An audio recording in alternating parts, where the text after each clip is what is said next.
Good morning. Nice to see so many of you happy, smiling, shiny faces. Means a lot to me. As some of you already know, today happens to be my 10th anniversary as organist and residence at FCCLA. Would like to say I'm a survivor, but that sounds too dark for some reason. I've really enjoyed these 10 years, and it's a great privilege to play these great instruments, plural because we've got pipes all over the place, and space. I played my first Bach Festival concert in the position of organist and residence on October 18th, and my first Prelude concert and service on October 20th of 2013. Lucky 13 also happens to be the same year that our son Max was born, so clearly a good year. Also the number worn on the jersey of the great German striker Gerd Müller. So I'm all for 13. I know my friends here know who that is. So in order to commemorate this Prelude concert 10 years ago, I'm going to play the exact same program. This includes two of my Bach reimaginations based on the Preludes in C major and D minor in Das wohltemperierte Klavier. Pretty good German there, right? Or well-tempered clavier. In the first paraphrases, I'm also including my take on the first short Prelude in C out of the set of 8 attributed to Bach. Wer nur den lieben Gott lässt walten is the third of 6 Schubert chorales which were published during Bach's lifetime. The title means whoever lets dear God prevail, or as I say, let go and let God. I'll be playing the melody in the pedals. Wachet auf, ruft uns die Stimme. I'll say that one more time a little bit better. Wachet auf, ruft uns die Stimme is the first in the same set of Schubert chorales and is literally translated, awake calls the voice to us. It's Bach's own transcription of the fourth movement of his cantata BWV 140, known as Sleeper's Wake. In the cantata, the chorale is sung by the tenors. In the organ version, it's played by the left hand. The catchy and famous melody, played by the right hand in the organ version, is assigned to violins and viola in the cantata, with the pedal part by itself representing the basso continuo accompaniment. This is for the music experts, which we have actually in plenty attendance today.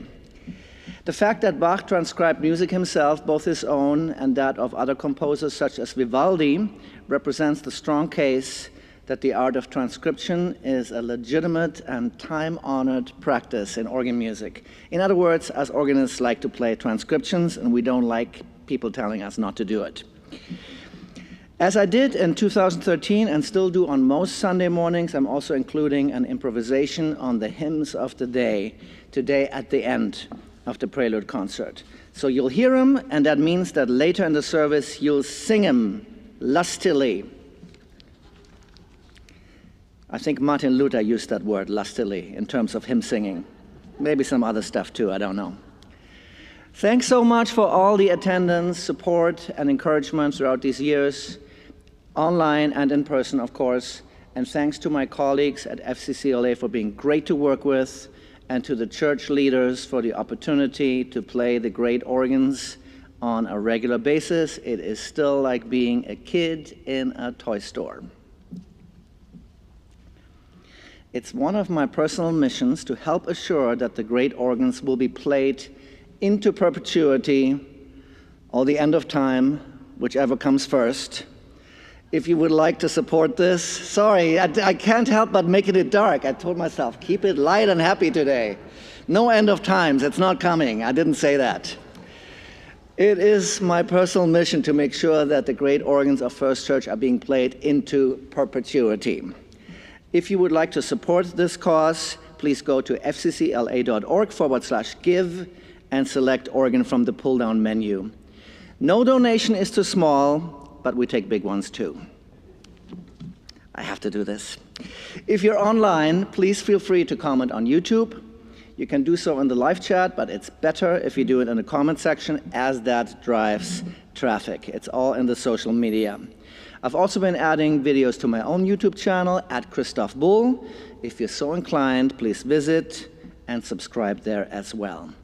Being the old school guy I am at heart, I'm mostly on Facebook, but my younger friends have convinced me successfully that I also need to be on Instagram and TikTok.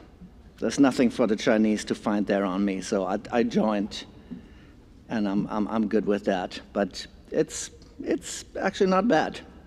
So if you are a social media person as well, please come visit. And I really appreciate all of you being here today and being you.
Good morning and welcome to First Congregational Church of Los Angeles on this very special day of celebration of 10 years of glorious music making of Dr. Christoph Bull.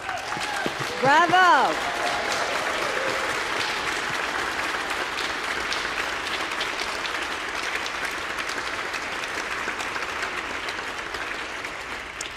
We will recognize Dr. Bull more officially later in today's service. First Church is a place of belonging for all people, a community where we can be who we are and love who we love and explore our beliefs and spirituality at our pace together.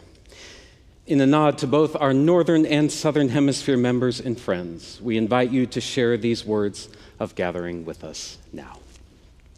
In the sunlight of fall and spring, in the hints of a changing season, and evenings that grow shorter and longer, in the seasons of color and courage, the Holy One is in our midst. In hills outlined against the rising sun, and the muted sounds of early morning walkers along the streets and the trails, the Holy One is in our midst. In the faces of families and friends and strangers, the rapid pace of our wandering minds intertwined. The Holy One is in our midst. In life, touching other life, moments of kindness, sharing of joys, caring for others, the Holy One is in our midst. Beginning today and all our living and loving, may we be freed to see our journeys in a fresh new light so that we may become more fully alive. Holy One in our midst, help us on this day and in all the days to come to have the courage we need to always and forever believe in a renewing future for all the people of this earth. May it be so. May it be so for all of us. Please stand in body or in spirit for our hymn of gathering.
Holy One, as you open our eyes that we might see the needs of others, open also our ears that we may hear their cries, and our hearts, so that they need not be without comfort.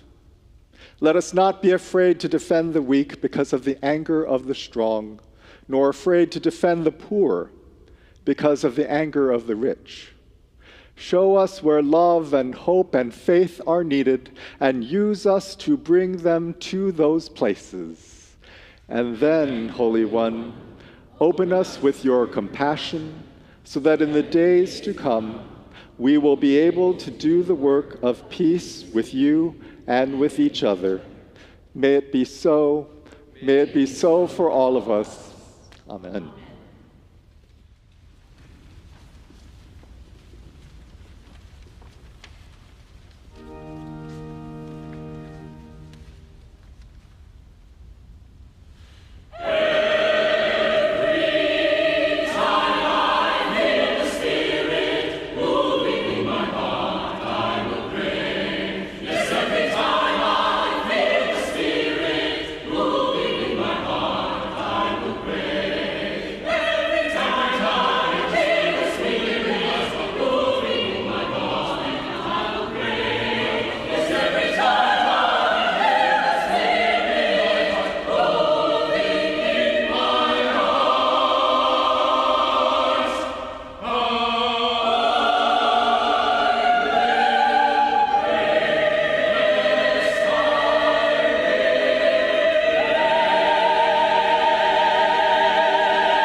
Let us now share these words for the Lord's Prayer, adapted from the New Zealand Book of Prayer.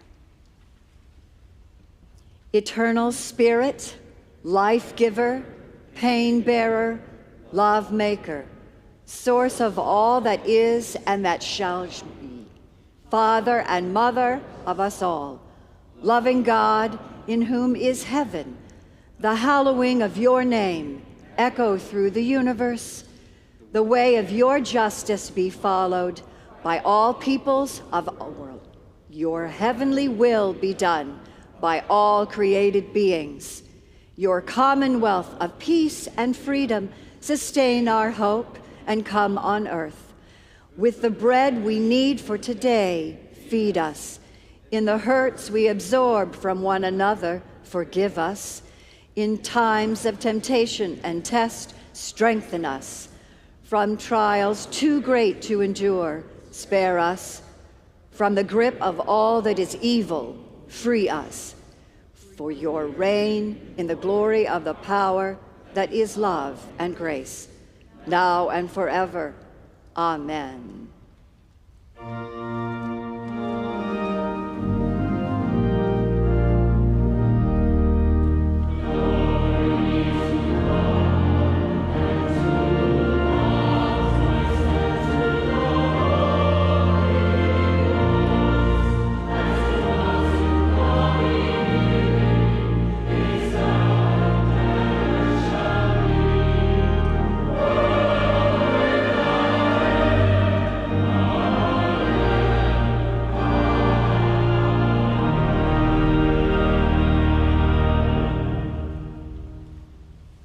Hear now these words of peace. Peace in the longing, peace in the leaving, peace in the letting go. In every step, peace. Today, now, this moment, may you see the presence of God in the face of another, and in your seeing, may you find life. This morning, may the peace of God be with you. Please share a sign of God's peace with a bow.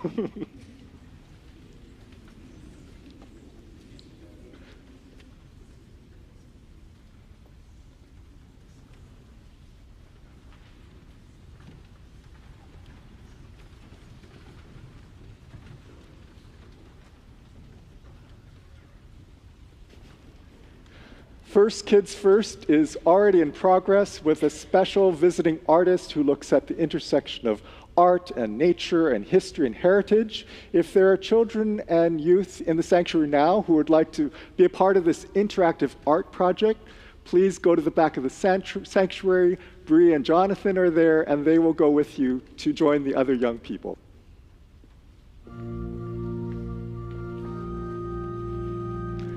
Thank you.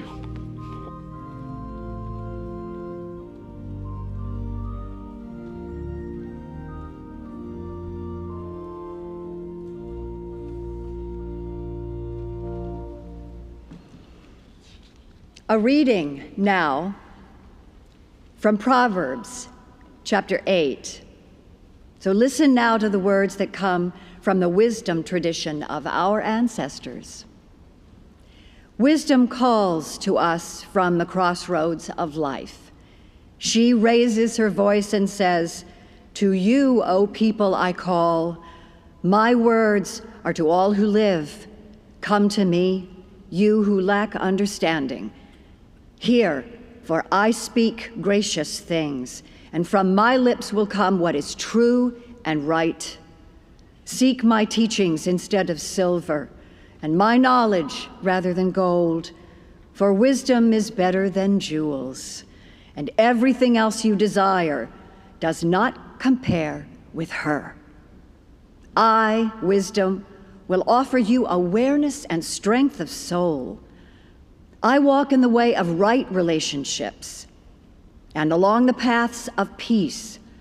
I give knowledge and understanding to those who love me. God created me at the beginning of time, long before the creation of heaven and earth. When there were neither heights nor depths, I was brought forth. Before the mountains and hills were formed, I was there.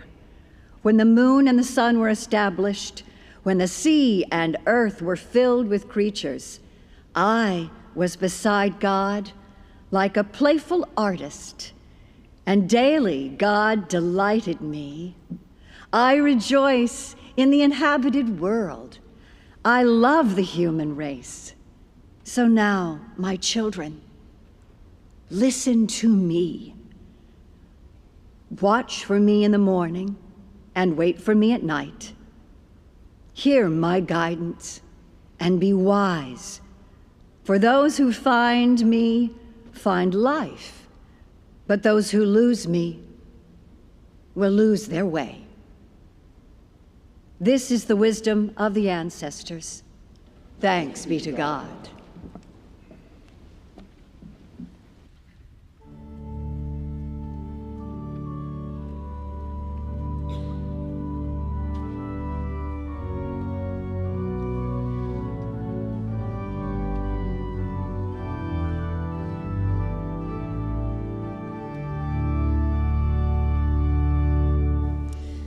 What a great day of celebration it is at First Church, and I am so glad to see each one of you here with us today as we celebrate Dr. Bull on this special day, and as we celebrate simply being together, as we do each week on Sunday morning.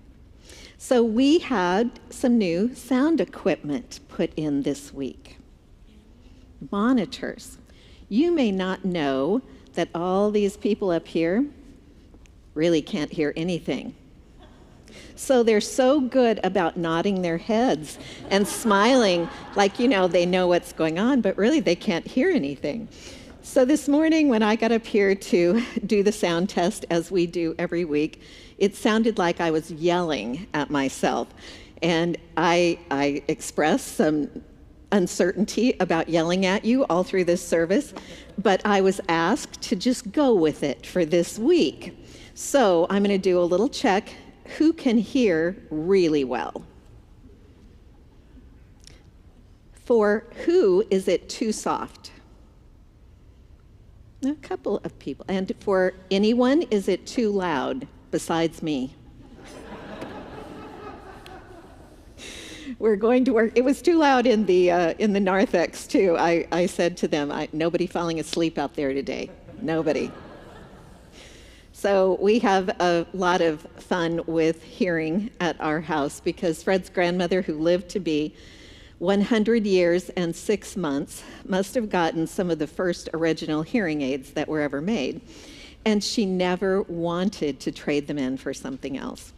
So these hearing aids were really spotty, and she would, on a consistent basis, not be able to hear and turn them up when we weren't watching. And then all of a sudden, all this squeaking would start. And our kids in unison would say, "Turn down the aids, Nani," because they were so distracted by it. So I kind of felt that way this morning, but I'm glad that you can hear, and I'm glad it's not too loud.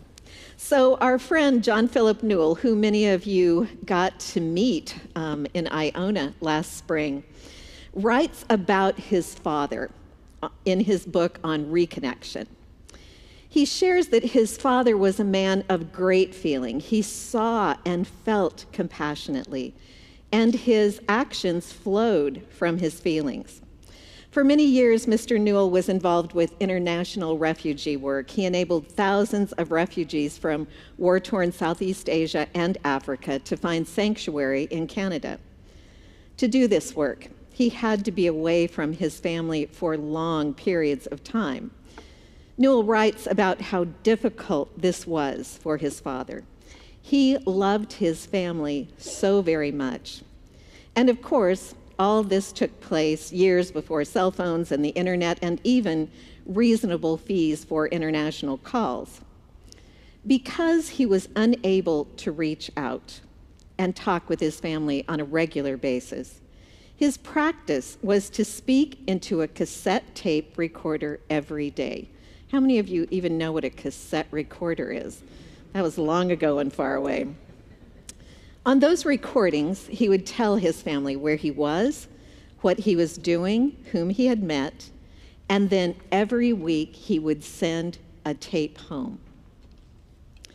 On one occasion, Mr. Newell had been in a refugee camp for Cambodians in the wake of the killing fields. He got into a car at the end of a long day's work to be driven to his accommodations for the night.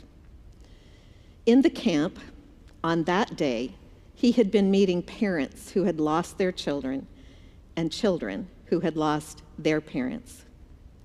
He wanted to tell his family about them. In the car, he began to record, but when he tried to speak, he started to weep. The extraordinary thing about that moment, Newell says, is that he chose not to stop the tape or erase it.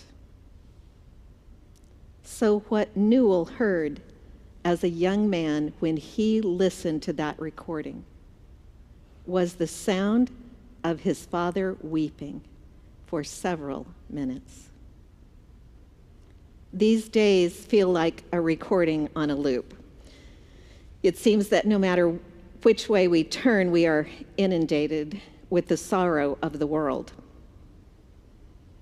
Everything we see, everything that is being done, everything we are thinking, everything we can imagine, everything we want to forget, everything that rests unspoken and unthought within us. Those words come from a new book titled The Creative Act, A Way of Being.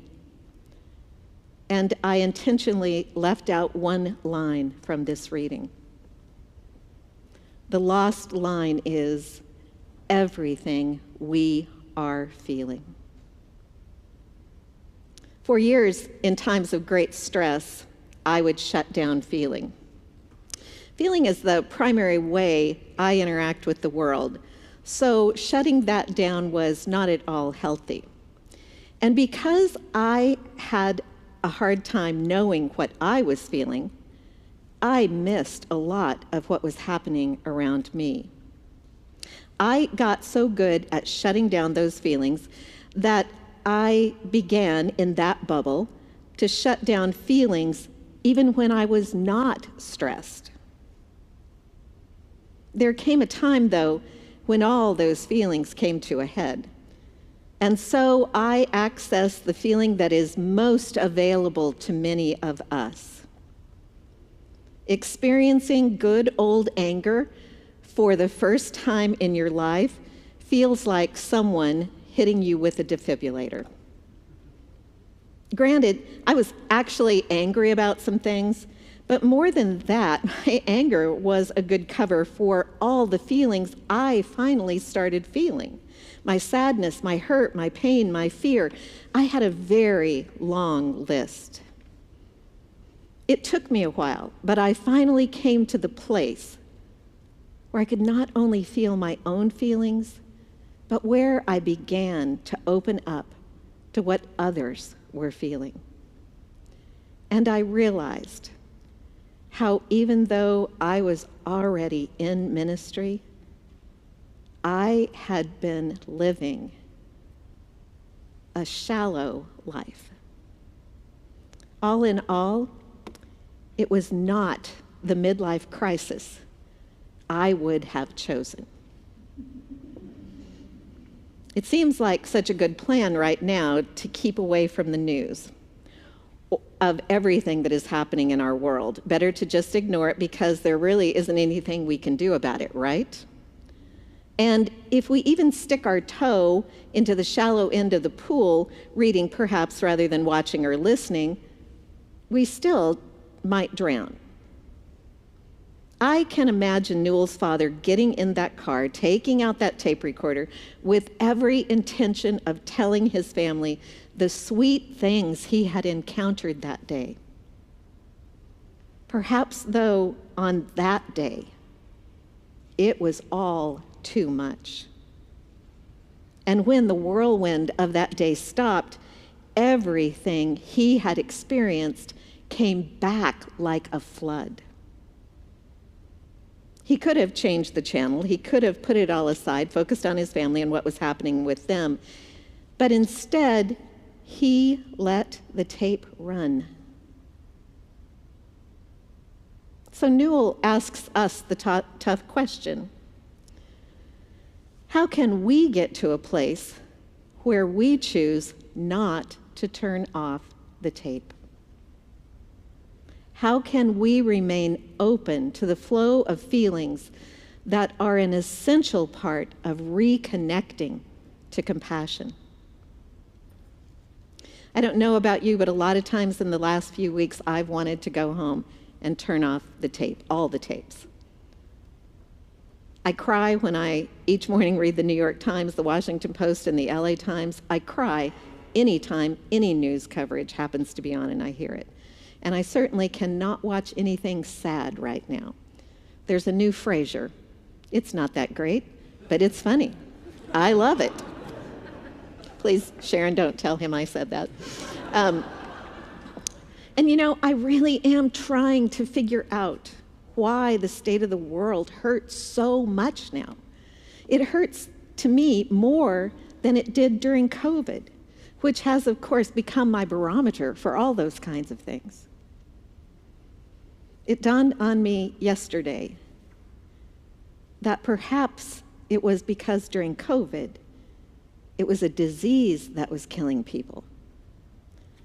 And now, once again, we are repeating history as people are killing people. I am unsure of what I need to do.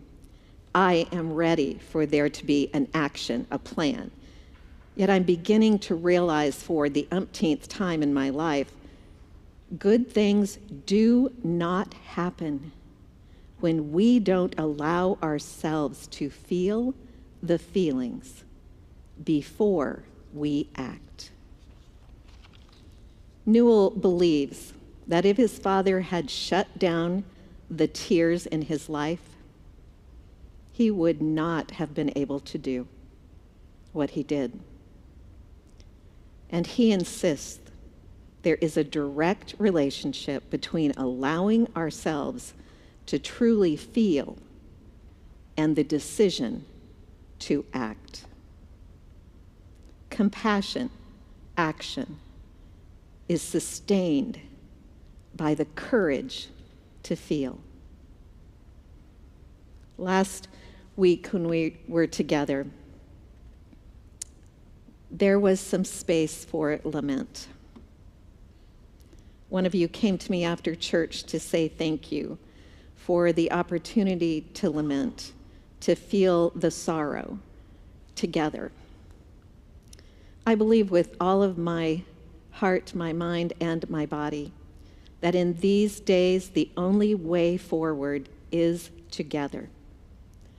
We need each other if we are truly going to help others. In the moments remaining in the service, Reverend Michael and Reverend Chad will offer us a time to reflect, a time to be silent, a time to share communion, and a time to light candles for the prayers of our hearts and for the life of the world.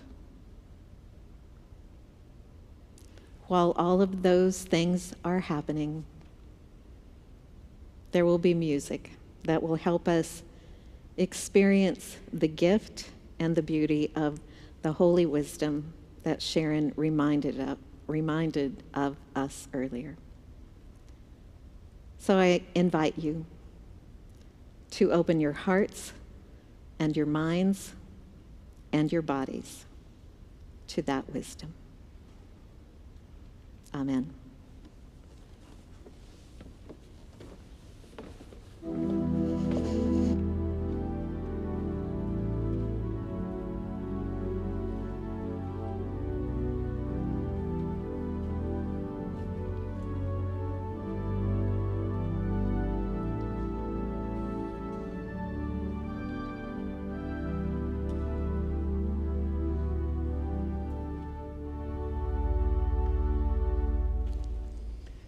Our spiritual ancestors, in their wisdom, spoke often of lament. The author Cole Arthur Riley has written, "In lament, our task is never to convince someone of the brokenness of this world. It is to convince them of the world's worth in the first place. True lament is not born from trite sentiment that the world is bad, but rather from a deep conviction that it is worthy of goodness." In the silence this morning, as we gather our prayers together, we do so from the belief that our world is worthy of goodness. And so we give thanks for the grace and the goodness we share in this sacred time and place.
Please join us for these words of remembrance.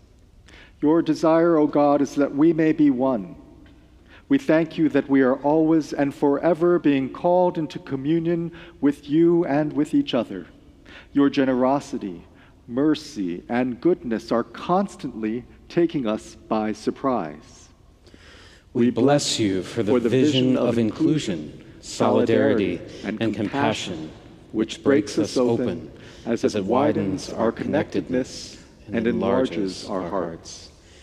We bring into the light of your love all those whom it would be easy to forget, those who have no home, those who are hungry, those who are hearing rumors of war, those who are in the midst of war, those who have abandoned all hope, those who long to be found. We ask for your help in reimagining a world where all are fed and clothed and war is no more. A world where loneliness is eradicated and love and compassion are the currency of our lives. May your presence with us in this bread and cup be a reminder that we are surrounded by your love, a love that has the ability to change everything. We take this bread, break it, and bless it, knowing that for us it is the bread of new life. We take this cup, pour it, and bless it, as we remember that in this cup lies the hope of the world. You are welcome at this table if you have a little faith, a lot of faith, absolutely no faith, or are of another faith. This is the table of Jesus, and the welcome is wide.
time of worship here among the gathered people, we have been given comfort and challenge, mystery and grace, to provide bread for each step of our journey.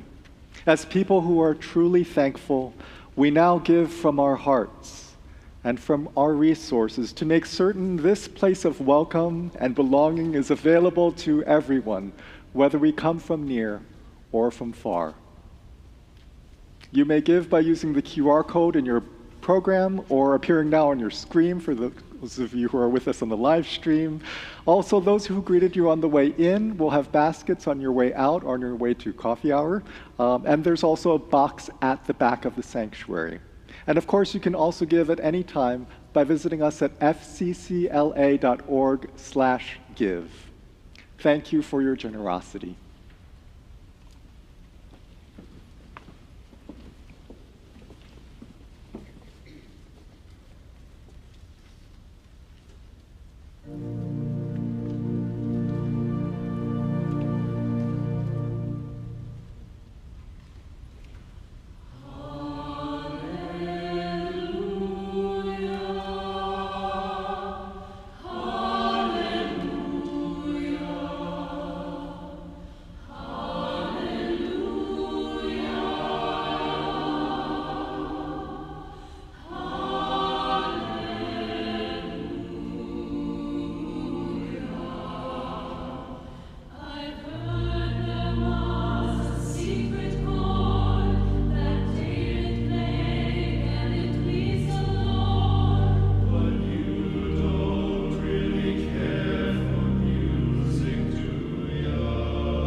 Holy God, as we bring our offerings to you, we remember all those who are vulnerable to suffering and injustice.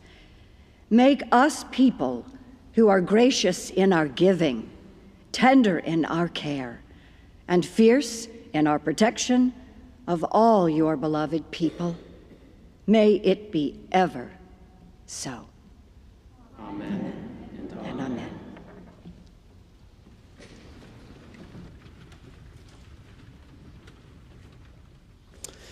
At this time, I would like to call forward Dr. Bull. Would you please join us at the front of the chancel?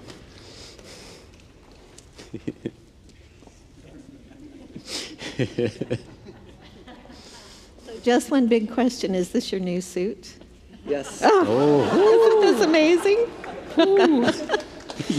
So come with us. Please. Yes, move up.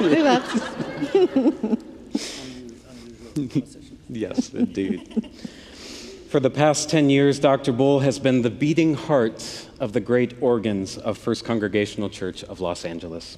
His mastery of musicianship across genres is demonstrated in carefully crafted prelude concerts each Sunday morning, which simultaneously uplift and ground us for the day's service. His deep feeling and emotive playing create a sense of worship, from grand swells within hymns and choral accompaniments to subtle and transformational transitions which unify the thematic whole. Dr. Bull has championed the treasure we have in the great organs, spending countless hours sharing their uniqueness to anyone interested, including many visiting artists eager to play and experience them. His selfless support of students, musicians, and guest events hosted by the church have created countless special moments at the organ console. He has overseen the upkeep and expansion of the instrument for the enjoyment of future generations. Dr. Bull has cultivated a worldwide audience through thousands of hours of recorded music on the great organs, which have brought tremendous recognition and appreciation for the nurturing and celebration of music and art in our cathedral. For all these gifts and many more, we give thanks to God for Dr. Christoph Bull. He is our inspiration, our orchestra, and our friend. And as a special gift for this day, there is a plaque forthcoming that will be installed on the organ console, which will read, "In honor of the artistry and energy Dr. Bull has infused into the great organs for the people of First Congregational Church of Los Angeles and for future generations of organ lovers, we dedicate the organ console on this day, October 22nd, 2023, as the Dr. Christoph Bull Console of the Great Organs."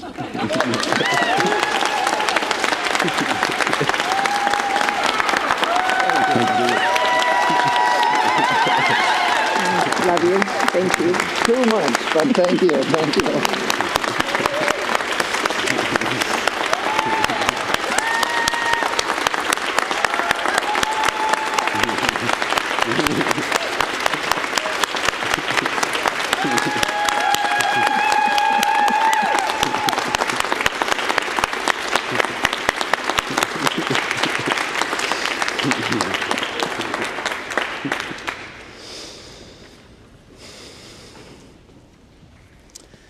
So much goodness in the life of our community. Our collaboratives are meeting today, deepening our work in spirituality, community, and justice, helping those ministries grow and helping us all connect in transformational ways at being a part of this community. Even for those who have not signed up today, we have enough food. If you'd like to join us or just are interested in learning some more of what those teams are about, please join us downstairs in the Barnum Room for lunch following coffee hour. Speaking of coffee hour, that today will be in honor of Dr. Bull, so we hope you will join us in celebrating and greeting Dr. Bull there. Next Sunday is our fall festival, a wonderful opportunity for the children to dress up in their Halloween costumes, and adults if you'd like. And if you would like to join the chili cook-off or donate a sweet treat to the festivities, there will be a sign-up at coffee hour today. I want to give thanks for our Food at First team, who last week served 181 families and individuals in our community.